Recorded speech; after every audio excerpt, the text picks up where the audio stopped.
Formula ఈ రేస్లో KTR quash పిటిషన్ను కోర్టు కొట్టివేయడాన్ని స్వాగతించారు కాంగ్రెస్ బీజేపీ లీడర్లు. ఈ కేసులో ఏసీబీ తన పని తాను చేసుకుపోతుందన్నారు మంత్రి కోమటిరెడ్డి. కేటీఆర్ తప్పు చేయకపోతే ఈడీ ఏసీబీ ముందుకు వెళ్లాలన్నారు ఎంపీ రఘునందన్. లొట్టపీసి కేసు అయితే సుప్రీంకు ఎందుకు వెళ్లారని ప్రశ్నించారు. రేవంత్ రెడ్డి బ్లాక్మెయిల్ రాజకీయాలకు భయపడమని చెప్పారు మాజీ మంత్రి హరీష్ రావు.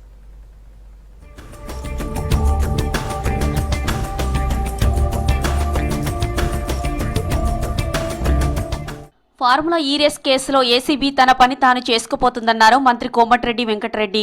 తమకు వ్యక్తిగతంగా పార్టీలు వ్యక్తులతో శత్రుత్వం లేదన్నారు.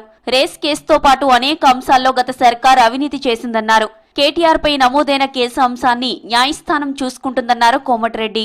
కేటీఆర్ అయినా మినిస్టర్ అయినా ప్రైమ్ మినిస్టర్ అయినా ఎవరైనా సరే తప్పు చేస్తే చట్టం ఉంటుంది, చట్టం కేసు పెడితే వాళ్ళు ఎంక్వైరీ చేసుకుంటారు.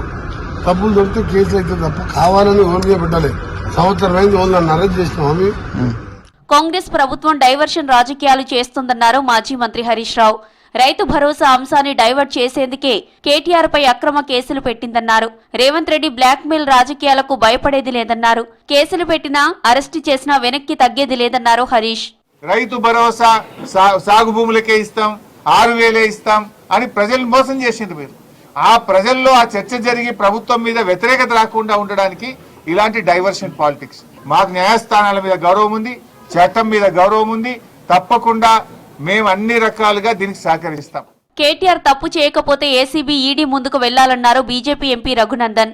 కేటీఆర్ తప్పు చేశారని ప్రభుత్వం, పోలీసులు, ప్రజలు నమ్ముతున్నారని చెప్పారు. లొట్టపీసి కేసులో 5 నిమిషాల్లో వెళ్లి వస్తా అని చెప్పిన కేటీఆర్ ఇప్పుడు చలి జ్వరం వచ్చినట్లు భయపడుతున్నారని మండిపడ్డారు రఘునందన్.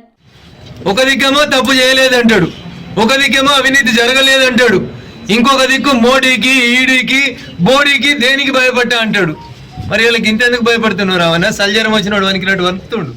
హైకోర్టు తీర్పుతో కేటీఆర్ జైలుకు వెళ్లడం ఖాయమన్నారు పరిగి ఎమ్మెల్యే రామ్మోహన్ రెడ్డి.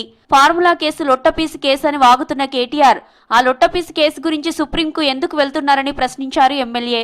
హైకోర్టు తీర్పుతో కేటీఆర్ విదేశాలకు పారిపోయే అవకాశం ఉందన్నారు కాంగ్రెస్ ఎమ్మెల్సీ బలమూరి వెంకట్. వెంటనే పోలీసులు ఆయన పాస్పోర్టును సీజ్ చేయాలన్నారు. ఎందుకు మరి ఈ రోజు తప్పించుకొని తిరుగుతున్నావు? నువ్వు నిష్పాక్షికంగా వెళ్ళి నువ్వు ఏసీబీ అధికారులకు జవాబు చెప్పే పరిస్థితి ఉండే, మరి ఎందుకు నువ్వు జవాబు చెప్తలేవు? అధికారులని నేనే ఆదేశించిన, అధికారులది ఏమీ తప్పు లేదని ఒకవైపు ప్రెస్ మీట్ లో మాట్లాడుతూ, మళ్ళీ మీరు కోర్టులో వేసిన పిటిషన్ లోనేమో నాకేం సంబంధం, నేను మంత్రిని, అధికారులు చూసుకోలేదంతా అని చెప్పి మాట్లాడతారు. కేటీఆర్ క్వాష్ పిటిషన్ ను కొట్టివేస్తూ హైకోర్టు ఇచ్చిన తీర్పును స్వాగతిస్తున్నామన్నారు కాంగ్రెస్ సీనియర్ నేత అద్దంకి దయాకర్. అవినీతి జరిగిన దగ్గర అసలు విచారణ జరపొద్దనడం అప్రజాస్వామికమని అన్నారు. దొంగలు, దోపిడీదారులకు కోర్టులు మద్దతివ్వవన్న విషయాన్ని కేటీఆర్ గుర్తించాలన్నారు అద్దంకి.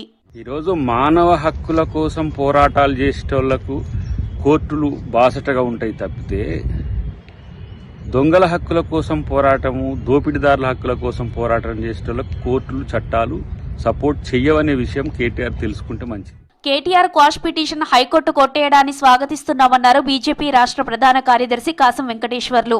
ఎవరైనా సరే చట్ట ప్రకారం నడుచుకోవాల్సిందేనన్నారు. గతంలో ఫామ్ హౌస్ కేసులో బీజేపీ నేతలు కోర్టుకు పోతే పిరికి పందలని అన్నారని, మరిప్పుడు కేటీఆర్ ఎందుకు వెళ్లారని ప్రశ్నించారు కాసం. మీరు కోర్టుకు పోయి మధ్యంతర ఉత్తర్వులు తీసుకొచ్చుకుంటా ఉన్నారు కాబట్టి మీకు ధైర్యం లేదా, పిరికి పందలా అని చెప్పేసి ఇష్టానుసారం మాట్లాడాడు. నువ్వెందుకు ఇప్పుడు పిరికి పంద లెక్క వ్యవహరిస్తున్నావు అని చెప్పేసి మేము అడుగుతా ఉన్నాం. నువ్వు కూడా చట్టం ముందు నువ్వు దోషి కాకపోతే, నువ్వు తప్పు చేయకపోతే ప్రూవ్ చేసుకో. ఫార్ములా కేసులో హైకోర్టు తీర్పు అభినందనీయమంటున్నారు కాంగ్రెస్, బీజేపీ లీడర్లు. కేటీఆర్ తప్పు చేయకపోయి ఉంటే విచారణకు హాజరు కావాలని డిమాండ్ చేస్తున్నారు.